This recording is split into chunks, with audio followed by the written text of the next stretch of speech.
When World War I broke out in 1914, Japan, allied with Britain, entered the war on the side of the United Kingdom, France, and Russia.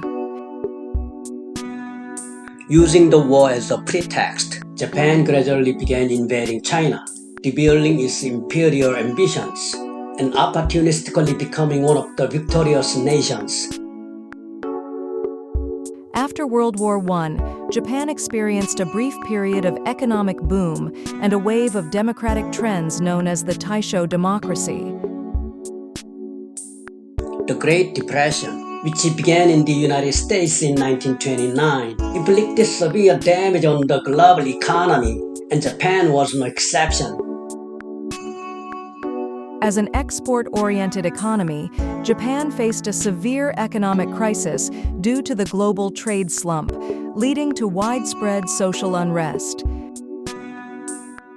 This economic crisis caused immense suffering among the populace and led to political turmoil, which eventually resulted in military intervention in politics. Japan's military began acting recklessly, instigating the Manchurian incident and assassinating key government officials. In the early 1930s, Japan faced severe economic hardships and social unrest, leading to a profound national crisis. Amid this severe situation, the military began exerting increasingly strong political influence. The military positioned itself as the nation's savior, claiming that it could lead the country more effectively than the current incompetent political leadership. The 1931 Manchurian incident is a prime example of the Japanese military's violent actions and recklessness. At that time, the Japanese Kwantung Army invaded Manchuria without the approval of the Chinese government.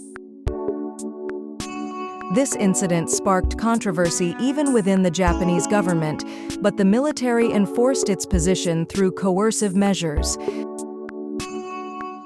Believing the Manchurian incident to be a success, the Japanese military began adopting even more aggressive actions thereafter. In 1932, the Japanese military assassinated Prime Minister Inukai Tsuyoshi, and in 1933, they escalated the conflict with China by initiating the Shanghai Incident. The Japanese military also suppressed the media and civil society, silencing dissenting opinions. In 1941, with the appointment of the military officer Tojo Hideki as prime minister, the recklessness of Japan's military reached its peak. As an ally of Hitler, Japan rampaged across Asia when World War II broke out.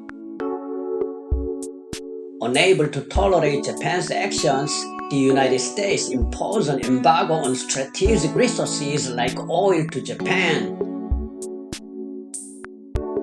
Japan then reached the reckless conclusion that it would launch a preemptive attack, aiming to draw the United States to the negotiating table after engaging in limited warfare. Thus, on December 7, 1941, Japan launched a surprise attack on Pearl Harbor in Hawaii, initiating the Pacific War with the United States. However, due to the United States' powerful counteroffensive and the dropping of atomic bombs, Japan ultimately faced defeat.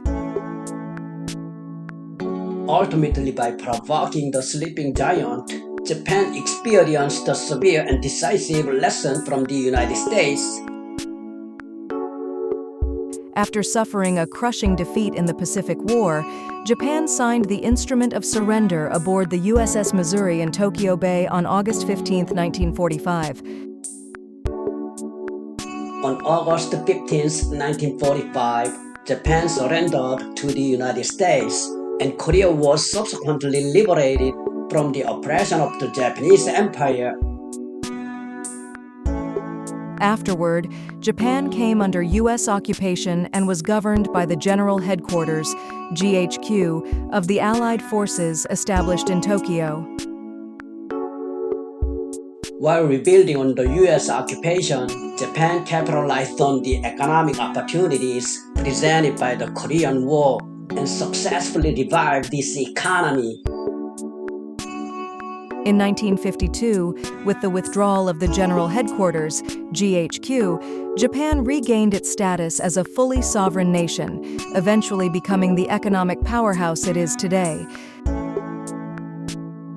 Thank you for watching. This is Sarah. I worked alongside Tony. Thank you.